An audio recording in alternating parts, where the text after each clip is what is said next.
Hey mama, do you find yourself wishing you knew you were on the right path with your business? Or wanting to know how to do it all as a work-at-home mom and entrepreneur? If you struggle with imposter syndrome, mom guilt, or fear of failure, then you're in the right place. Hi, I'm Alexia, a Christian mindset coach, passionate about teaching moms how to renew their minds to find success both in business and motherhood. You can overcome the negative thoughts holding you back from fully stepping into your calling. I know what it's like to worry your business will never work, to feel mom guilt every time you work on your business, to realize your mindset is hindering you, but not knowing how to change it in a Christ-centered way. I created the Mama with a Calling podcast to teach you how to use the powerful combination of God's Word and proven mindset strategies to help you break free from negative, paralyzing thoughts and gain clarity and confidence to go where God is leading you. As you step out of the old way of thinking and into God's way, you'll find more peace, joy, and purpose. Pop in those earbuds and get ready to let God work in you so He can work through you. Hello. Welcome back to another episode of the Mama with the Calling podcast. I am Alexia, your host. Today, I'm bringing you another interview. This one is with a friend of mine, Donna Edge. She is a CPA. And while I know that may not sound like super exciting to talk about taxes, I had a lot of questions from a lot of you about the financial side of business, about some of the tax stuff, the legal structure, etc. Now, in this episode, anything we say here is definitely not legal advice. While Donna is an accountant, she is not your accountant. And so she will kind of talk about that more in the episode. But I did think it was valuable to bring her on to ask her some of these questions about how to look at our business from a financial standpoint. And yes, she does talk about some of the nitty gritty details about some of the things around the financial side of business and whatnot at the taxes. But we also talk a lot about stewardship and how to think about your business from the standpoint that it's going to be successful and you want to steward this well from the beginning, and she gives some parameters for that. So I hope that you enjoy this episode. I hope that if you have a notebook, it would be good to take notes if you can, or just come back and listen later.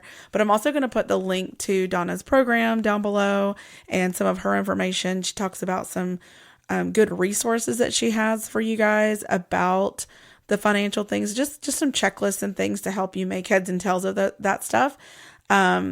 But in her program, she talks more about kind of all the ins and outs of everything. So I hope that this episode is helpful for you, no matter what stage of business you're in, because we can always, improve in those areas.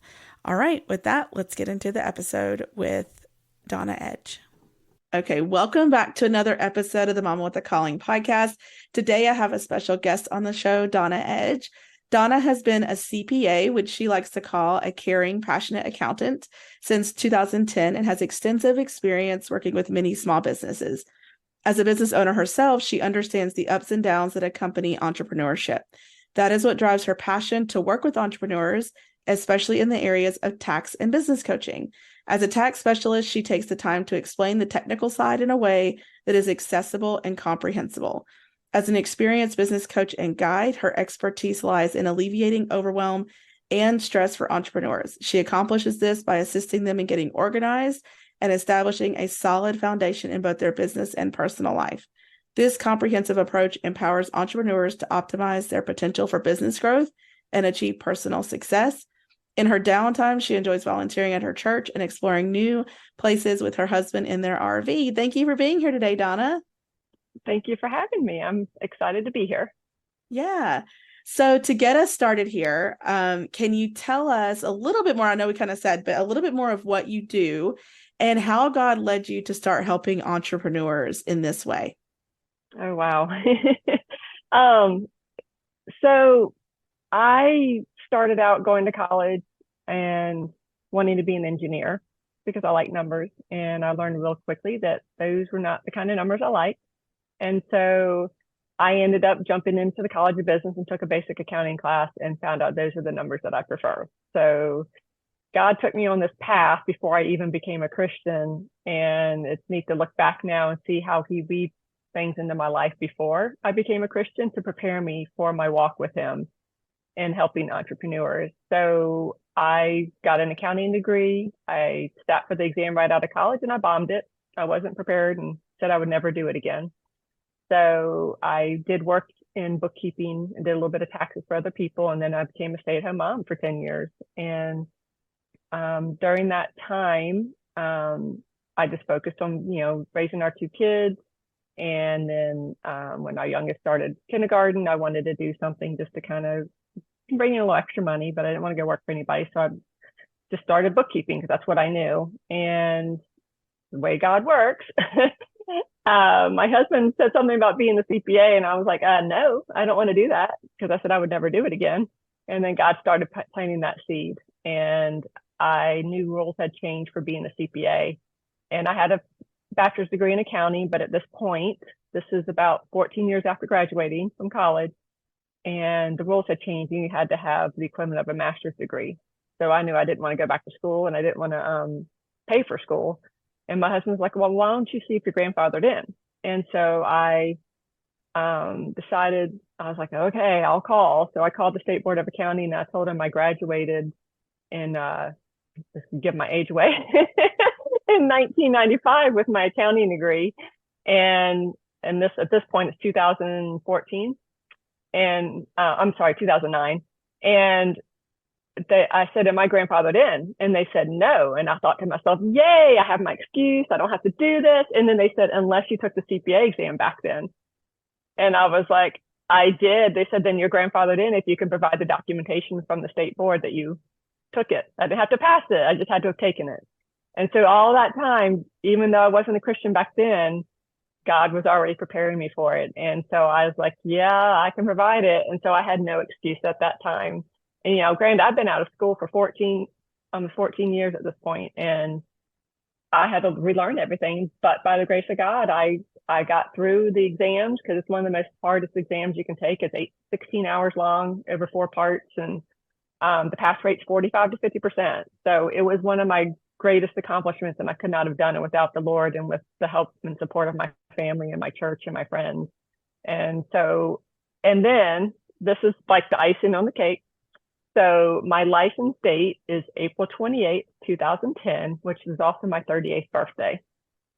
Oh, so only God could have planned it for that date, because now when I look up at my license and I see that date, if I'm frustrated or overwhelmed, I'm just reminded that I'm where I'm supposed to be. I'm doing what I'm supposed to be doing. And then just through owning my own company, I've just learned so much. And I like to read, so I've learned a lot through that. I like to go to conferences and seminars and learn. So just through all of that, it's prepared me to be in this place that I am now, to help other entrepreneurs to grow their business in a way that's sustainable and doesn't overwhelm them. So that's kind of how I got to where I am now. And I'm so excited about this season. God's just really just shown me he's there, and I'm doing what I'm supposed to be doing. Mm-hmm. I love looking back and seeing how God's been working in our story like that. What specifically, like, because you could just be a CPA, you could just have your own accounting firm. What along the way had you going, I want to help other people in this area, in the finances, in setting up their business? Like how did God lead you to do that specifically? A couple of different things. Another part of our story is when we first got married, we ended up with a lot of credit card debt, $50,000, because we didn't plan when we had our first child for me to be a stay-at-home mom. And so we knew that's what we were going to do, but we didn't plan financially. So when we got to our breaking point with that debt, I started reading up on personal finance. And so through that, I've always had a desire to help other people. And then through my own challenges as a business owner, I've realized I just really want to help people. My mother was a helper. She loved to help other people. And so I saw that in her.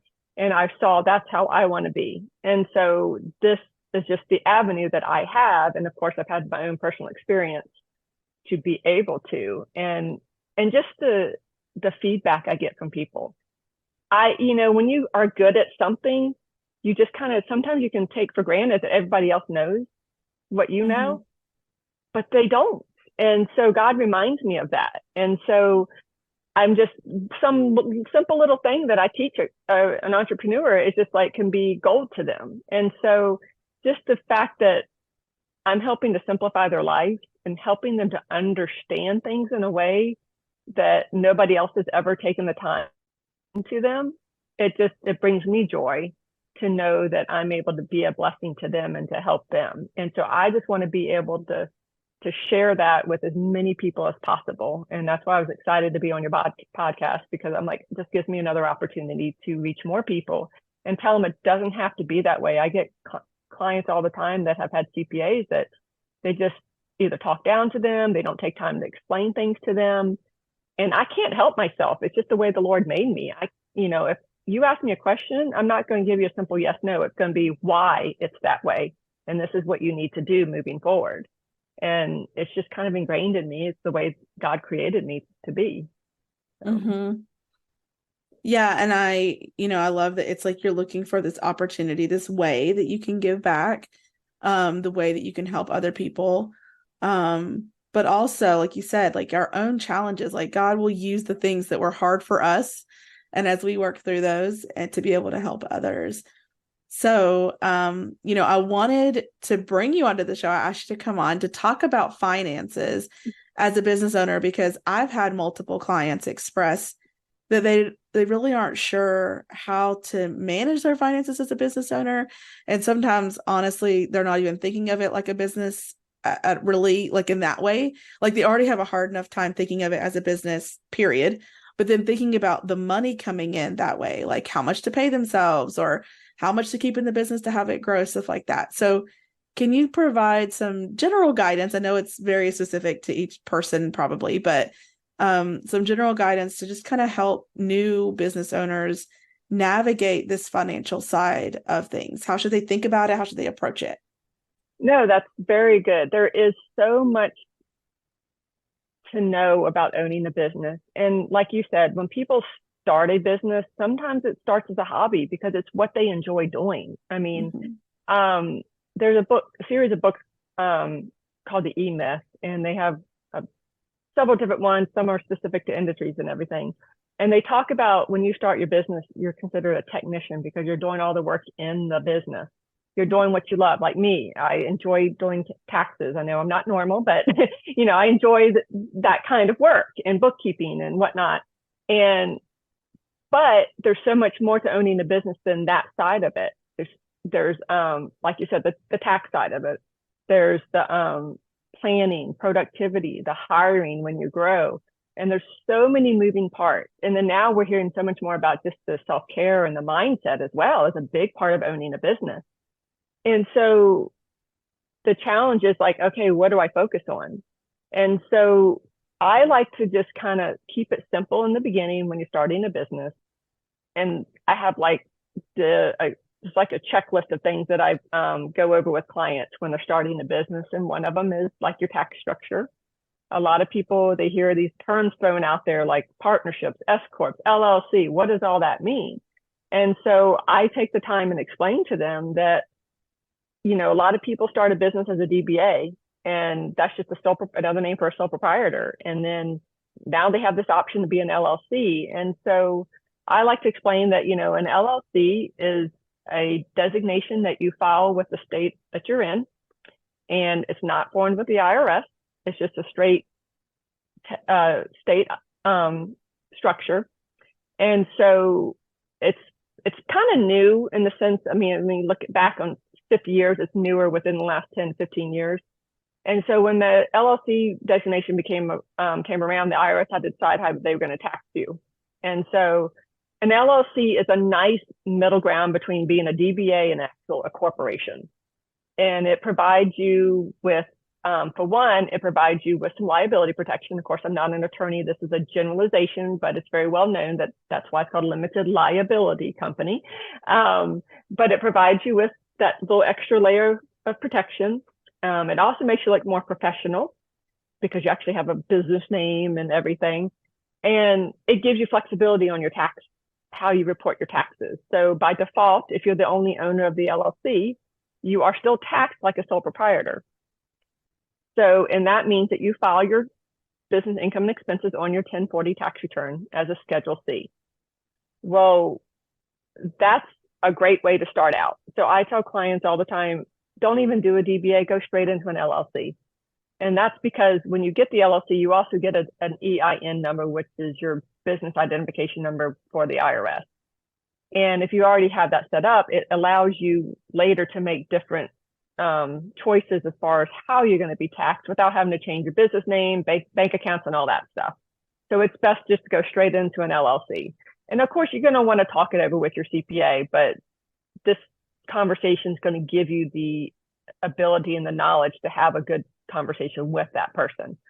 So by default, as the only owner, you are taxed still as a sole proprietor, as just filing the Schedule C on your 1040 tax return. Later, as you're growing your business and you start making more money, there comes a point where you want to be able to choose to be taxed as an S corporation. And the nice thing is you just have to file a document with the IRS. And there's more involved in it, but at least my main point here is so you know that that is an option as you're growing your business, and you can have that conversation with your CPA and find out at what point is the best point for you to make that election.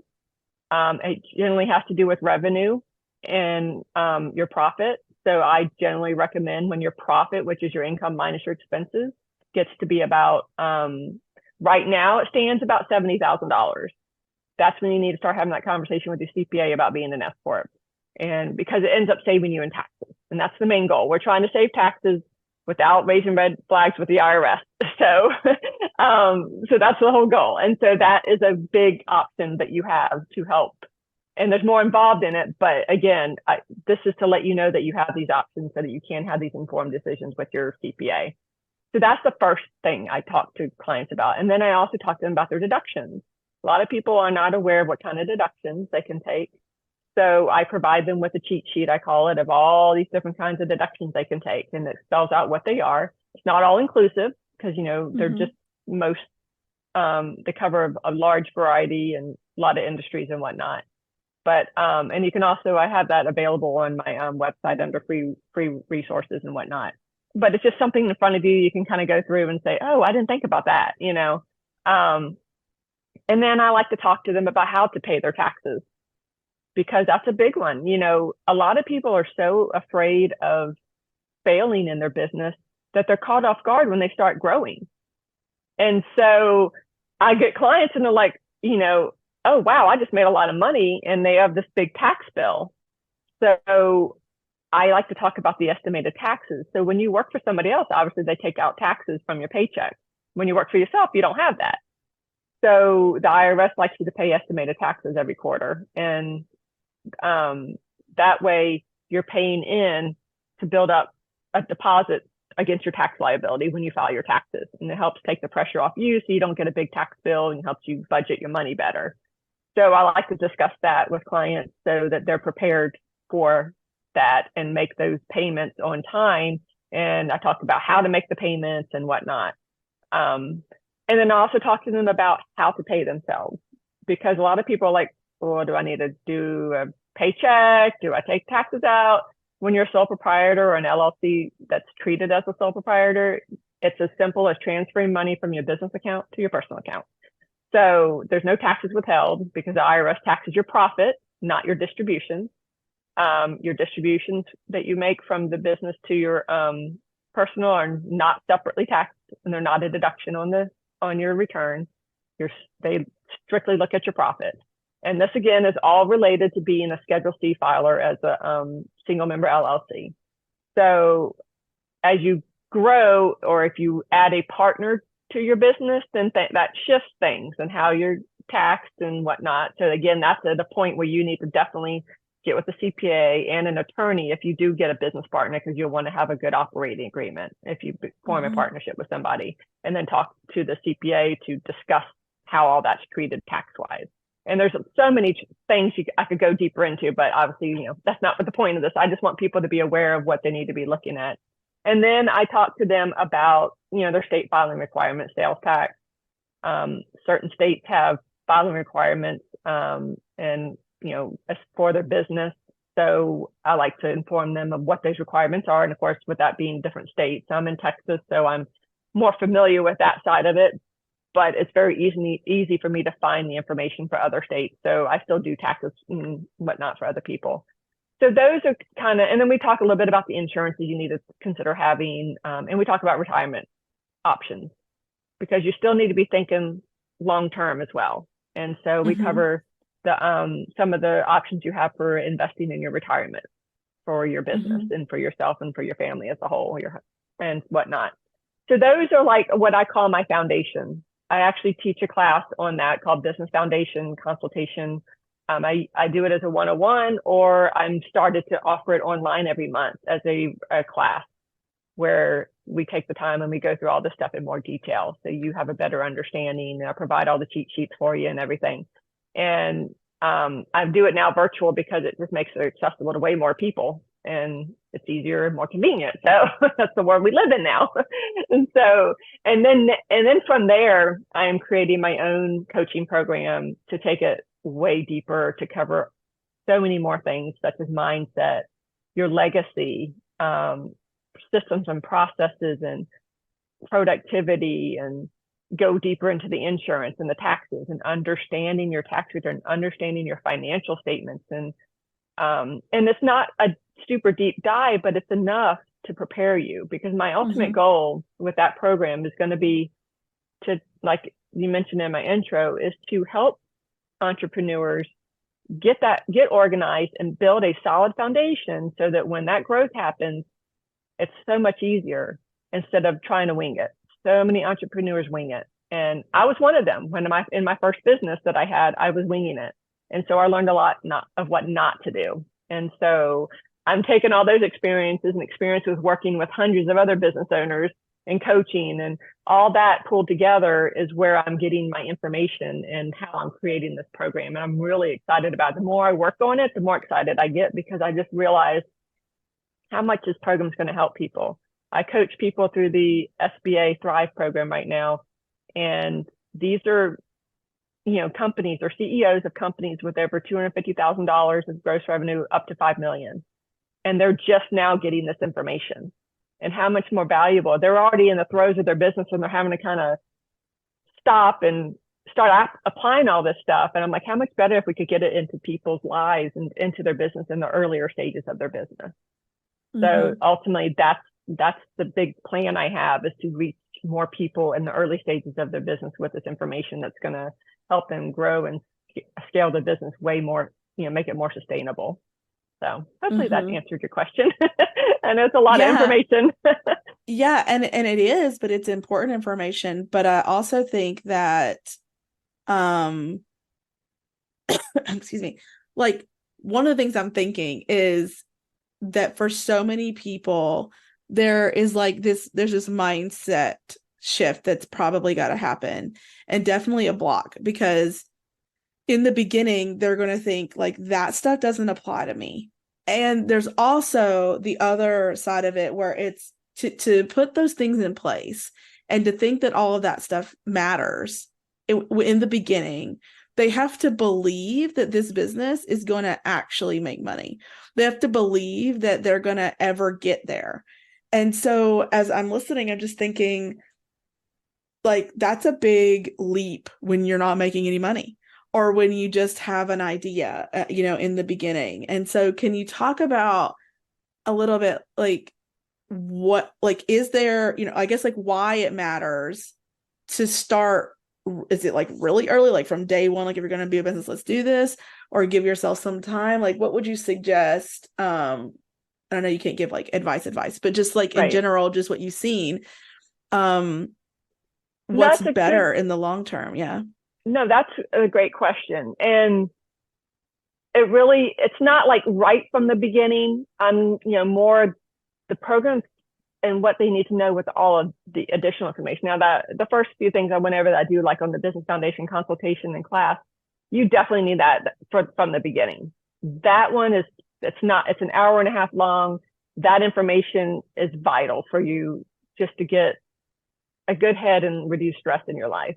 The longer programs a little bit further in, when you start to make some money, you realize at that point, when you do start making money, okay, I need to really be thinking about these things. So that takes care of two things. It's getting you prepared, and then you have the money to invest in yourself and your business to prepare yourself for the growth.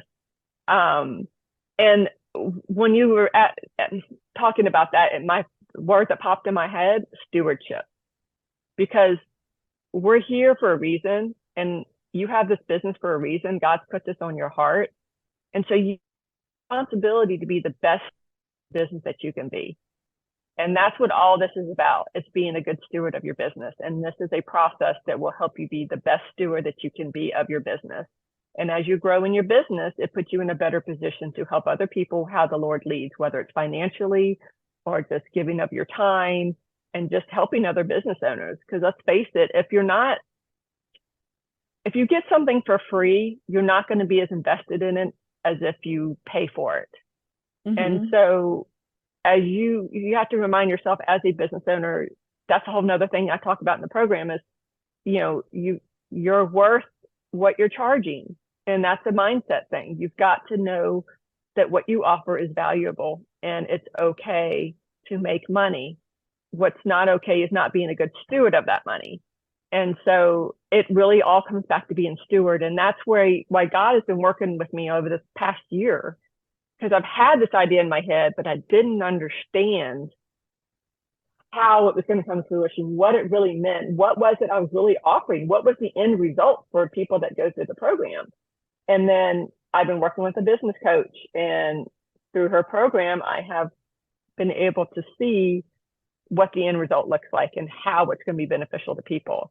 And that the word stewardship just kept popping up throughout, my development. And I'm still developing the program.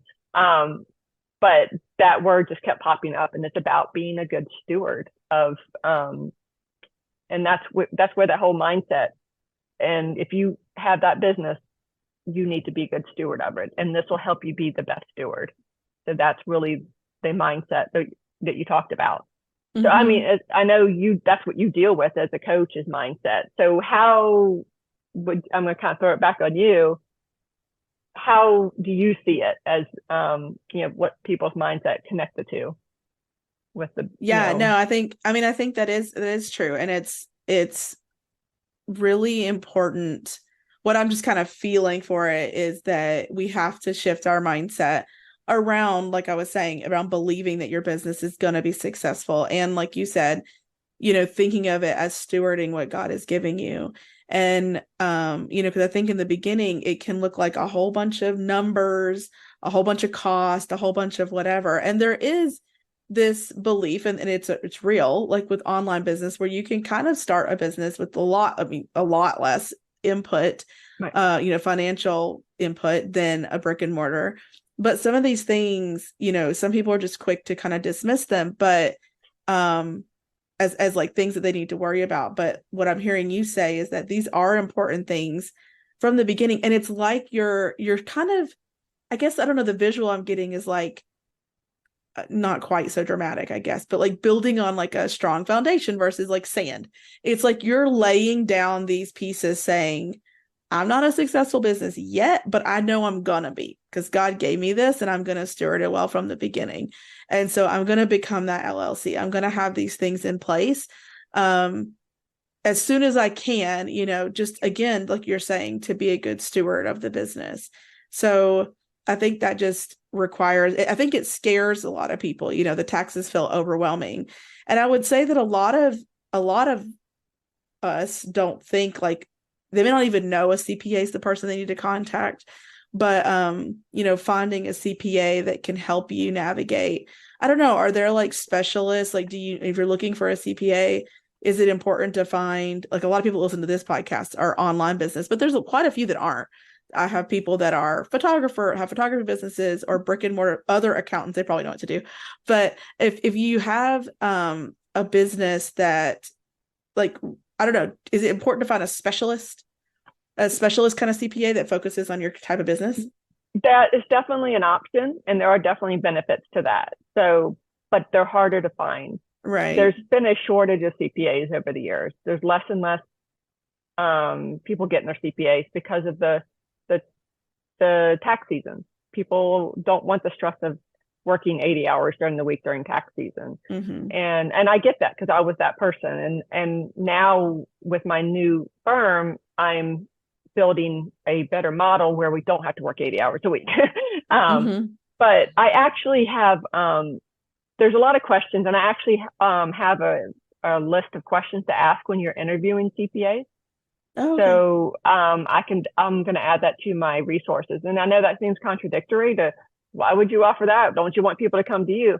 No, what I want is you to be with the person that's the best match for you. It's having a CPA is building a relationship with them, and a bookkeeper. You want to have a good relationship because you're going to hopefully be interacting with them, on a regular basis, and have a good open relationship with them. So you've got to interview several people to make sure you get the right fit.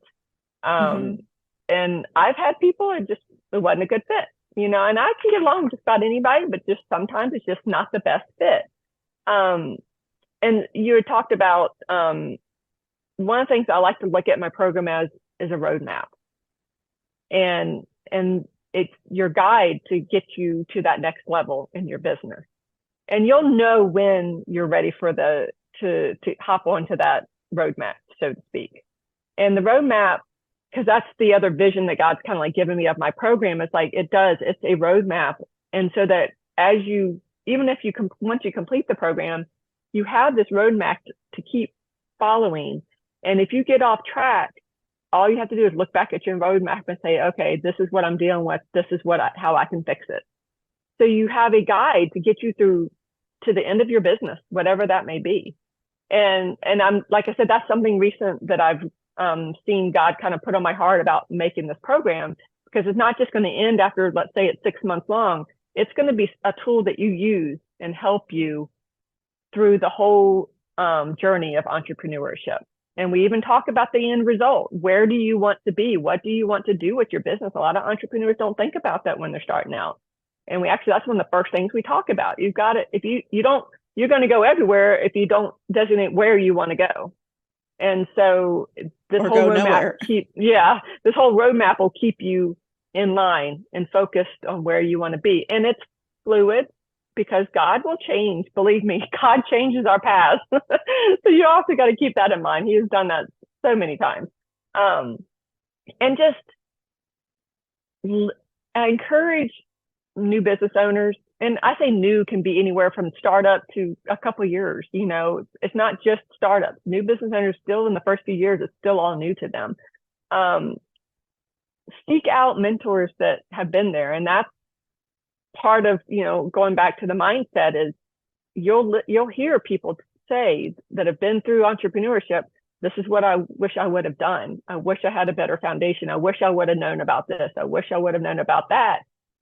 And listen to that and take advantage of knowing that in the early stages of your business. And yeah, you may not think you're going to grow, but if God's in it, you better be prepared, is all I'm going to say. And if he's not in it, then he's going to direct you on the path to get you where you need to be. Yeah, I just keep thinking, I mean, it is true, like reading the E-Myth, or just like, because in the E-Myth, he talks about how the person kind of steps into their business and they're just trying to do the thing they love, right? And they're not realizing they have to do all these other things. But yeah, I think it's almost like just taking that step and saying, like, I'm gonna talk to a CPA. It's because if I had a brick and mortar business, you would know that's what you needed to do. Like, you would know that was part of owning a business. And there's also just a different feel for owning a business when you have, it's like, if we had like a brick and mortar, we would take on like this ownership of, I have a business, I am doing this thing, and I have revenue. Like, you would see everything differently. But when we do online, and I've been trying to go against this narrative, because I think that there is this narrative online where it's kind of like, just show up and talk about whatever you like, and ta-da, you have a business. And it's like you won the lottery or something, like a golden ticket. And it's like, it has to be intentional. Even those people who are saying those things, they at some point had to decide to charge. They at some point had to decide to market. Like, it's not an accident. And so I just want the listeners to, I don't know, like, embrace that they have a business, like, you have a business. And even if you don't, a lot of people will say, like, when it makes money, then I'll believe it's a business. It's not going to make money until you decide it's a business, because until you start charging things, like, it's that belief first. And we're so, stuck in our Western ways, I think, of needing to see like the proof before we believe it. And it's like, that's not faith. And not Nope. only that, but like, like I said, if God's put this desire on your heart to have this business, then it's, like you said, assuming that if God's in it, it's going to be successful. And I think it is weird when we're one and the same with our business. It's like, especially as coaches, it often feels like I'm selling my time versus like, other things feel more tangible. A teacher or something, it's a job you can do. You have an Right. accounting firm, like you understand that people are paying you for this service. And one of the things I started to do to get myself out of that trap about a year ago was I was like, coaching is a service, and it is something that I can help people with, and it's a skill, right? But anyway, that's just kind of what I'm hearing when I was listening to you talk about that, is just we have to, in order to fully step into our calling to do business, we have to understand that God has called us to business, not just to help people. Like, yes, we're going to help people. Yes, we're going to serve them. But if he's called you to business, then that means we need to be a business. And because God could have called you to ministry, he could have called you to serve at your church. Like, he could have called you to something else. And those might be other things that you're called to do as well. But if you're interested in business, there's a reason. And we have to like honor and obey what God's saying. He's saying business. So, okay, what do businesses do? And we need to show up that way in that obedience. And like Very, you said, the very well stewarding. said. And no matter, and that was very, very well said. And no matter what you do, there's going to be limits on how much you can do, and you're going to hit a wall. And that's when you realize are you going to grow, or are you going to stay where you're at? And most people are going to want to grow, and especially if that's where the Lord's leading them. And by the time you hit that wall and you realize you're on the verge of growing and you don't have that foundation, you're going to panic, and you're going to do things, like I said, you're going to wing it. And it's not a fun place to be. You're going to be overwhelmed. You're going to be consumed. You're going to be stressed. Right. So if that's, and a lot of people think, oh, well, when I get to that wall, I'm not going to want to grow anyways. You may not, but what if you do? What if the Lord's really pushing you and like saying, this is where you need to go? How much better in a position would you be if you built that foundation in the early stages of your business? Like for example, systems and processes are huge. I did not understand the value of those with my first business. And I was 5 years into it before I realized it. And it's a lot harder doing systems and processes when you've got a full bookload of people and clients depending on you that you need to take care of, versus now, as I'm rebuilding the virtual CPA firm, it's like I'm documenting everything right now because I have the time. And so now, like case in point, you start growing, you're going to have to hire people. You need to be thinking, what kind of people am I going to need to hire? What do I want them to be like? What kind of traits and characteristics am I looking for? What's the job description? So right now you can be thinking of all that stuff and defining who that person's going to be, so that when the time does come, you have to start hiring, you have it all laid out. And it's just a matter of interviewing them and finding the right person. You're not trying to scramble and then you make the mistake of hiring the wrong person. And I've been there and done that. And it is so not fun. Oh my goodness. So it's all about making the transition and the growing easier rather than harder. You have a choice. You just got to make the choice sooner rather than later. And that's, again, it all comes back to being a good steward of what God's given you and the abilities and the gifts that he's given you to do what you're doing. So that's good. So I'm just super passionate about it because I've been there. Yeah, no, that's really good. That's why you're doing what you do. I have a question because I asked this earlier, but I don't know, it got kind of bypassed. So is the CPA the one, like a lot of people are asking the question of like how, like when, okay, so they're making money, to know what to do with the money, meaning how much can go to them, how much needs to stay in the business, to be able to have business growth. Is that a CPA that would help them direct on that? Or is that like finding some kind of business finances course or something? Like, I feel like that's kind of like an information that nobody really talks about.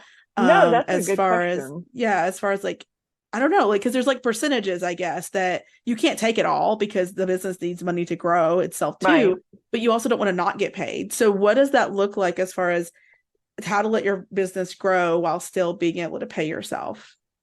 Is it a So, CPA thing? yeah, so that's where the role of CFO comes in. CFO. And so the funny thing is, I just got finished reading the E-Myth book titled CFO. And when you're the only person in your business, you have to be the CFO as well. Right. So, and it's questions. But that's definitely, you'll want to talk to, it's good to talk to a CPA, but sadly, not all CPAs will help you in that area. Me, that's something I definitely help with. I help people when they are transitioning into an S Corp and setting a salary for themselves. I work with them on the numbers so that they know how much they need. So I would definitely look at finding a CPA that does that, because they should be more familiar with the numbers, and then work with you, or a business coach that specializes in the financial side to work with you on that as well, because they should have the experience and the know-how to say, okay, this is the percent you need for this. And that's why, like, when I talk about the estimated taxes, I cover that, how much you should set aside for estimated taxes. And then it really all goes back to when I work with clients trying to set their salary for S corporations when they're structured as an S corp. I say, okay, how much do you need to live off of? So you really goes back to your personal budget. Your business and your personal are so entwined. And so it really, you have to look at your personal budget and see how much you need to live off of, whether you have a spouse that works and then you're supplementing. You look at your personal finance and see how much you need each month out of the business to live off of.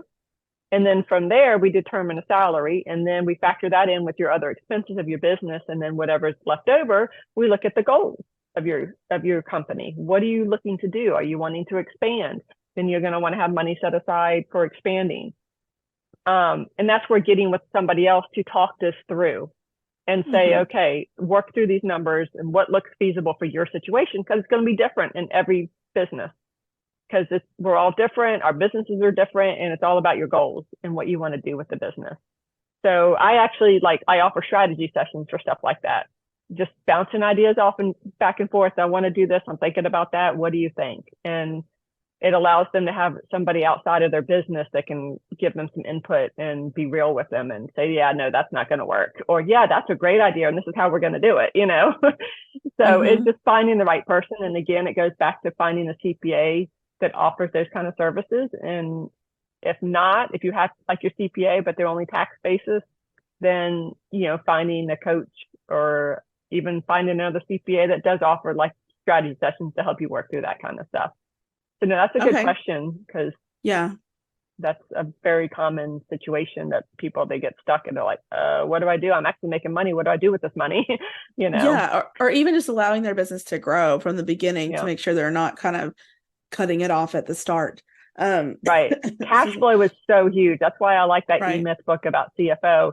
And cash flow is a whole nother beast. And so many business owners don't understand cash flow. They think that their profit is their cash flow, but it's not. There's other factors that go into your cash, and just being able to project it. So that's another thing I'm, going to be teaching in my program, is just understanding the basics, not to overwhelm you, but just getting the good basics down so you can right. No, stay on top of that kind of stuff. Again, I'm gonna put that link to that book in the description, because that's good. Yeah, it's really good. Okay, so as we're wrapping up here, what's one final piece of advice, or maybe like culmination, that you would give to entrepreneurs as they're thinking about their finances, and why it should be a priority for them to get them set up right from the beginning? Stewardship. Again, you want to be the best that you can be for what God's given you, and be a good steward of it. And so you have to have a team of professionals. A lot of people don't want to invest. They try to do things on their own. So I always tell business owners, delegate your weaknesses. And hire and ask around and get referrals. And if you can, this is obviously a faith-based, podcast. We're all, I'm Christian. And so I really try to encourage other Christian entrepreneurs to work with other Christian professionals because they're going to be aligned with what you're aligned with. And so building a good team, a CPA and a business attorney and a financial advisor, it may not be feasible right at the beginning, but you definitely need to have that on your radar. And just educating, learning as much as you can about entrepreneurship. And then most importantly, just keep praying, and asking God to guide you. And he will. I've been so many times where I've just been like, I felt like I was stuck and I realized it's because I wasn't seeking the Lord's guidance. And then I'm like, Lord, I'm sorry. I should have given this to you long ago. And then the stuff just flows out, for the business. And then he'll put the right person in my path to help me in that particular area. Do not underestimate the power of prayer. And you hear a lot of times, business meetings with God, or God is my CEO. And, it's so true because he's the greatest asset that you have. He will not steer you wrong. You just got to be willing and open to listen and watch out for where he is leading you through this process and aware of the right people that he's putting in your path to help you.